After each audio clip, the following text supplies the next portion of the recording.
ڈانو کا پہلا دن اسکول میں۔ ایک دن کی بات ہے، ننا سا ڈانو بہت خوش تھا کیونکہ آج اس کا پہلا دن اسکول میں تھا۔ صبح سویرے وہ اٹھا، دانت صاف کیے، ناشتہ کیا اور اپنی پیاری سی اسکول بیگ الفاٹے لی۔ امی، کیا میں اسکول میں دوست بنا سکوں گا؟ ڈانو نے تھوڑا سا گھبرا کر پوچھا۔ امی نے مسکرا کر کہا، بالکل میرے بچے، تم بہت اچھے ہو، سب تم سے دوستی کرنا چاہیں گے۔ ڈانو اسکول پہنچا تو وہ بہت سارے بچوں کو دیکھ کر حیران ہوا۔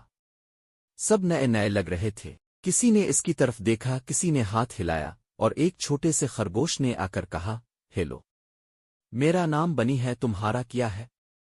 ڈانو خوش ہو گیا، میرا نام ڈانو ہے۔ پھر دونوں ساتھ بیٹھے، ٹیچر آئیں اور کہا، بچوں، آج ہم پہلا دن کھیل کر اور کہانی سن کر گزاریں گے۔ ڈانو نے ہنستے ہنستے پہلا دن گزارا۔ جب وہ گھر واپس آیا تو امی سے کہا، امی، اسکول بہت مزے کا تھا، مجھے دوست بھی ملے اور کہانی بھی سنی۔ امی نے اسے گلے لگا لیا، شاباش میرے بہادر ڈانو۔